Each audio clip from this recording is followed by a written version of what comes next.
Yeah, probably one of frustration still.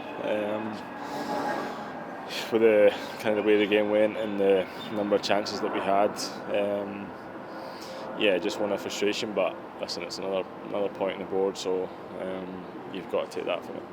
China have made the group really interesting heading into your game against Bahrain. What do you take out of that? The group's so delicately poised. It feels like a great opportunity for you. Yeah, it's obviously the results been kind like they have done.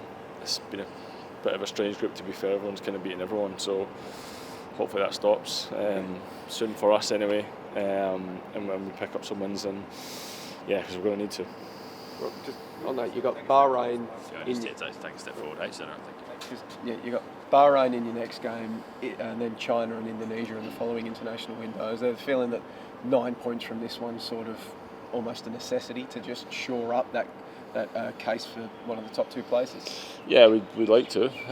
I think if we want to be finishing top two, then yeah, like you said, that's the games that we've got to be winning. Obviously, we go into every game trying to get 3 points. It was no different last night. You know, circumstances maybe changed that in the game.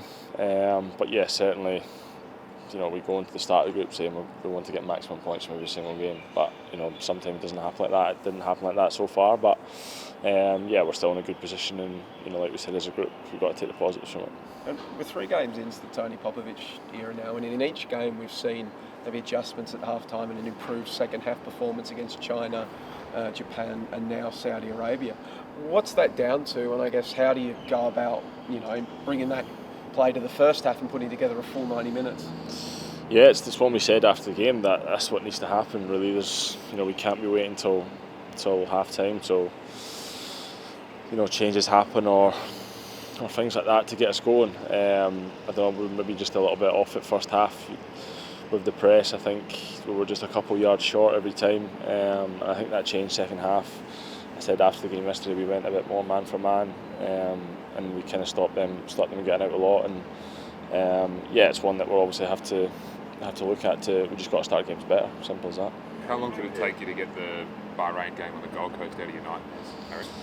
I wouldn't say they were ever in my nightmares, to be fair, but you know, it still stings a lot. It's, you know, the one that we said after, we could hear them celebrating, and that probably, I'm going to use, annoyed us the most, I'd probably say.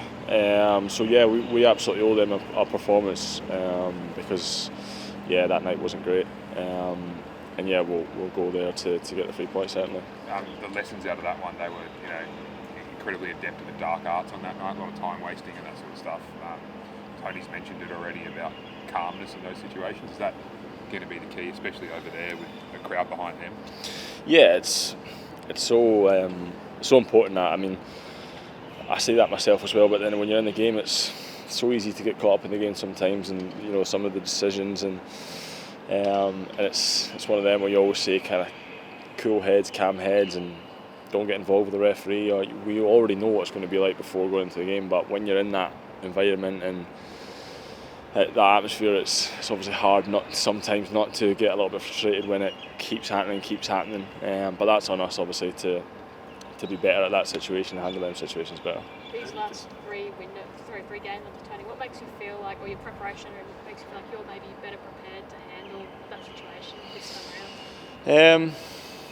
I wouldn't say anything different in terms of preparation to handle it, just because a lot of us have came up against it before, and we already know what's coming. I just think it's, you know, the way we set up obviously last night was, we probably wanted more of the ball, should I say, than we probably had, because we wanted to keep, but we just didn't keep the ball better than them. That's what it was. We were too sloppy, kind of turned it over and stuff, and that's absolutely on the players. So yeah, we need to be better in them situations. And obviously going over there, we don't know what they're going to do, if they're going to come in full presses or set off the game, and we need to find kind of solutions to break them down. But yeah, whatever it is, I'm sure we'll do work when we get over there, and watch videos of them and analysis of them, which the manager's really key on, and yeah, we'll absolutely try to get 3 points. How do you compare the game style and the vibe within the group under Tony Popovic compared to under Bahrain? Yeah, I don't. I've been obviously asked that question a few times, obviously since the since Arnie left. I don't kind of like speaking on it. What's the massive changes and differences and stuff? I don't think it's fair to Arnie. So what I would say is the obviously bosses came in and brought his own style about how we train, how we play, things we do off the pitch, and it's one that the lads have bought in. Harry, what have you seen from Jason Garrett?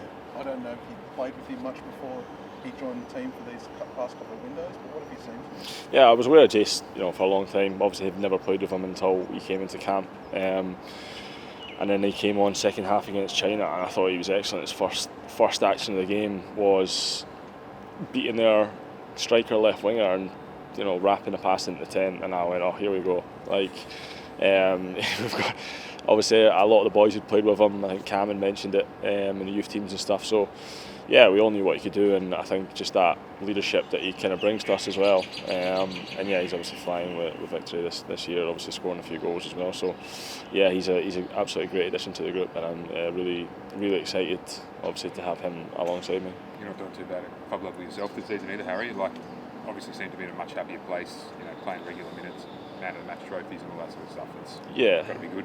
Yeah, it does help. Obviously, last year was a really frustrating one for myself. But yeah, this year obviously going to United and I think it just fits really well. The club, the managers put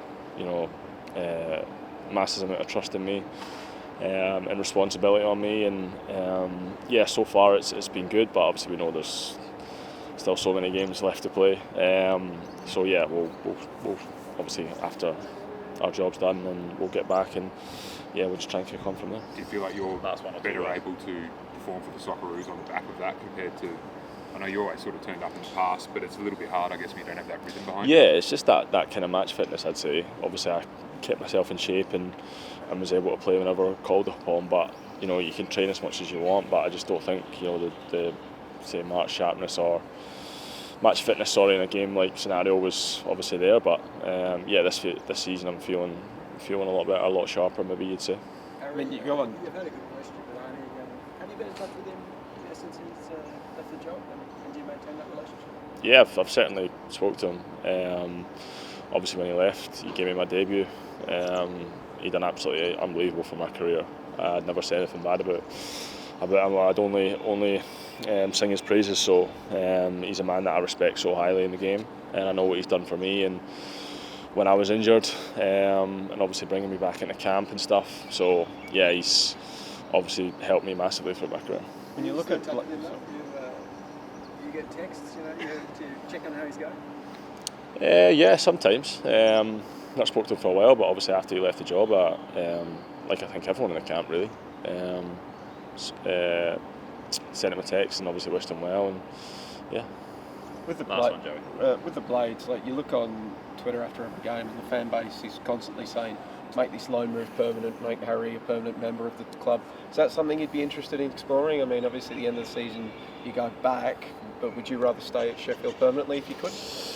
Obviously I've got 3.5 years left at Leicester, so kind of don't really want to be saying obviously too much because it's not probably in my hands, but what I will say is that I'm loving my time there. I think it's just been a great fit, so whatever happens will happen either in January or the summer, or what Leicester want to do with me, I'm not too sure. Because obviously since the time I've been there, I've had three managers, so yeah, we'll cross that bridge when we come to it. Did you feel bad for your teammate the other day, or just stand on a box next to you in the post-game interview? No, he took it really well, to be fair, little Gus, so I think it made himself look better as well. Alright, thank you guys. Thanks, Rob. Cheers, guys. Thank you very much.